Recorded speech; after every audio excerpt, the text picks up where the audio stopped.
What's up, guys? Welcome back to another episode of the QPR career mode. Today we have a few big games, starting with a game against Bournemouth. Bournemouth are a team who were relegated last season in real life, so obviously they're a very good team.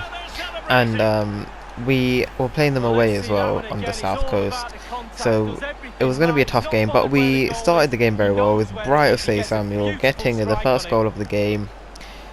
Within the first 20 minutes we had taken the lead at the Vitality Stadium, and Bright was going on another little run here, cut himself on the left again, played it through to Adama, and Adoma made it 2-0 just before half time.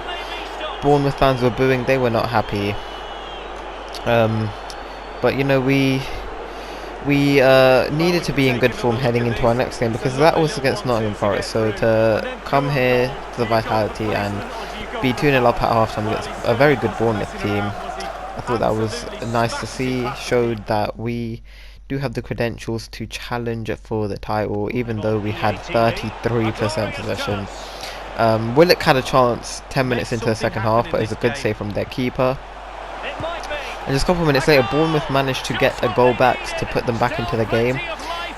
Just on the hour mark, you know, we didn't defend that very well, but it was a good finish as well from Josh King to half the deficit. But luckily for us, nothing else happened in the game. We ended the game with 36% possession. It was a pretty even game.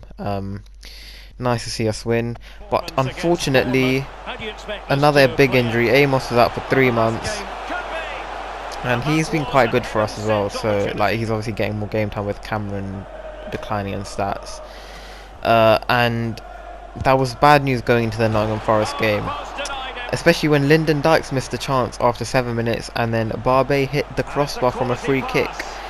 But luckily, not too long after, Bright had a chance, and Bright, who has been really bright of late, he's really stepped up in the absence of Ilyas Sher and obviously Charlie Kelman as well. So it was nice to see him get another goal on his left foot as well. You know, just cross goal, bang, right in the corner. Put us 1-0 up at home against a team who were top of the table. We were second, I believe, heading into this game. So it was a battle of the top two. And just before half-time, Adoma, who has also really stepped up in the absence of Ilyas Sher in that cam role, put us 2-0 up with a really good finish. Like, for someone who is in his 30s now, and is declining in stats, he's really not playing like he's declining in stats. He's been insane. And you know, even when Sher's back, he might have to force his way back into the team rather than just get put straight back in it because of this man's form. He put us 2-0 up. Nottingham Forest didn't even have a shot in that first half. We were, you know, creating chances, we were limiting their chances, and in the second half we wanted another. Adoma on the ball again, finesse shot right into the corner, once again getting another goal. You know, he's been playing, as I said, really well. Did Dele Alli celebration there. But yeah, he cut inside, just finesse. What a goal that was, man! Straight in the top corner, stuck it in. His forehead is quite wan as well, though. Just noticed that. But anyway, just a few minutes later, he had a chance to get his hat trick, and oh boy, did he take it! What a shot that was! Two absolute bangers in this game. The first goal was a bit, yeah, you know, not great, but the two after that, like the finish, and then this one into the other top corner, that was an insane finish. You know, just wrapped his foot around it, right into the corner. Keeper didn't have a chance, and we ended the game 4-0 winners, and we didn't even let Nottingham Forest really have a chance. It was insane.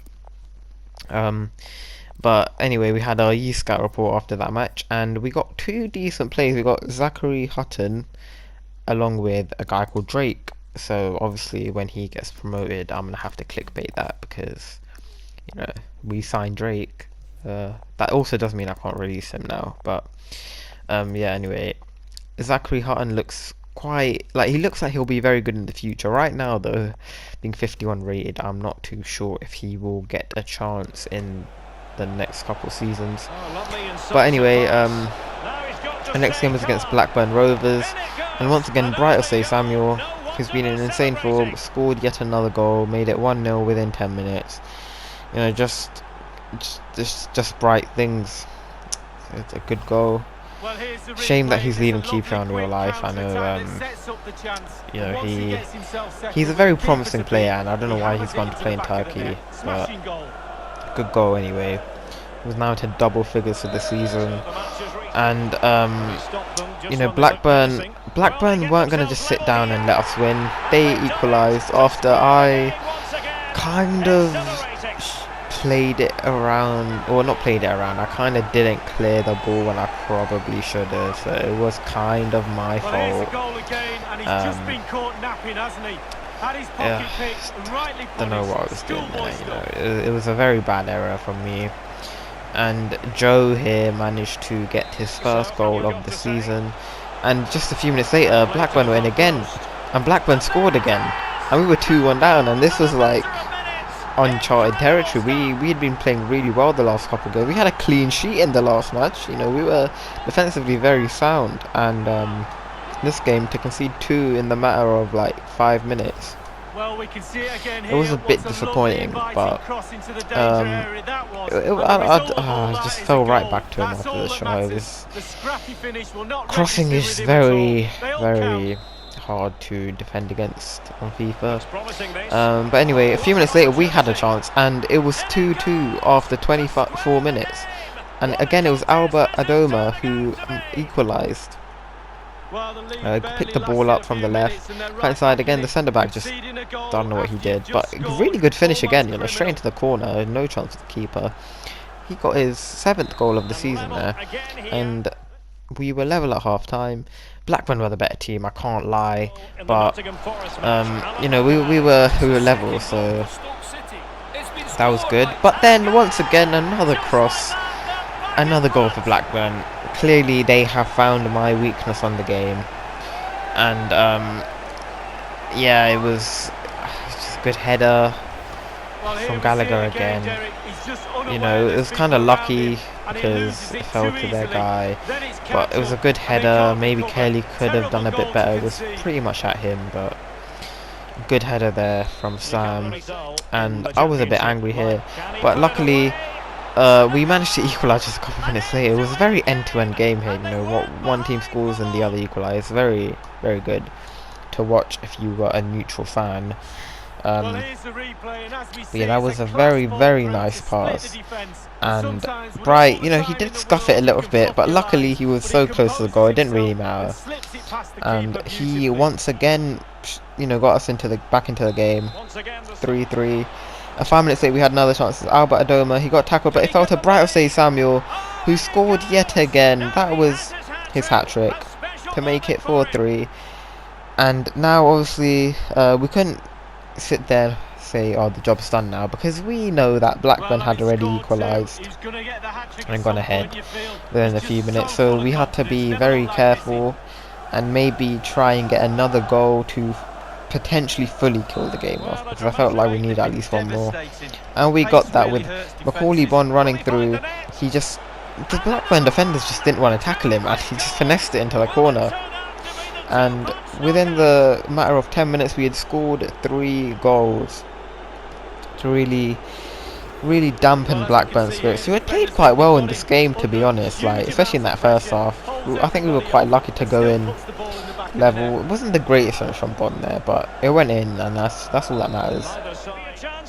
And a few minutes later, right at the end, Bright just ran straight through, played it across to Bond, but he wasn't in the best shooting position.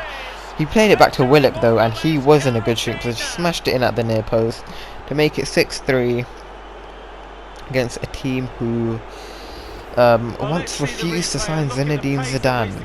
Blackburn, can you believe that? Zinedine Zidane could have gone to Blackburn and they refused to sign him. But anyway, yeah, 6-3 win. Kind of lucky, I would say, I can't lie, but luckily, good news after that match, Charlie Kelman had returned from his 2-month injury. Obviously I'm not going to throw him straight into the team because I don't want him to get injured again, but anyway, our next game against Middlesbrough, Chris Willock scoring again. You know, he's really showing that he is a good player, and he's been contributing with a lot of goals as of late. Adoma with another assist, Good finish as well to the far post. And yeah, you know, for someone who has very low finishing, he has been scoring a few goals as of late. But Middlesbrough again crossing the ball. The computer just have started to do this against me now, and I need to find a way to defend against it. But it was a nice little glancing header from their striker. We almost cleared off the line there, but fortunately, Randy didn't even clock it. Yeah, Randy scored. But then just before half time, Chris Wood cut inside, played the ball through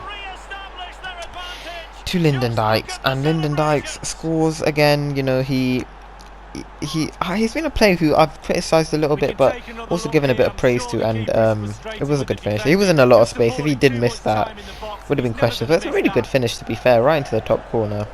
Chris Willock once again doing very well to cut inside and play the ball through. Goal and an assist for him in this game. Half-time, so it's been a pretty even game. But you know, Lyndon Dykes once again scoring another goal. Picked the ball up in the box and he just smashed it in, doing what he does best, being a poacher. You know, he's not like Kelman, who can run with the ball and stuff. He's very much I'm just going to smash the ball in when the ball comes to me in the box. So a really nice turn, to be fair to him, and another really good finish for the Scotsman, who also now entered double figures for goals. And from the 4 times stats, you can see again it was a pretty even game. We got a bit lucky to win, but yeah, we end the episode in 2nd place. We're only behind Watford because we have a game in hand. If we win, we will overtake them again, and we look to be in a good position to get promoted this season in the Championship.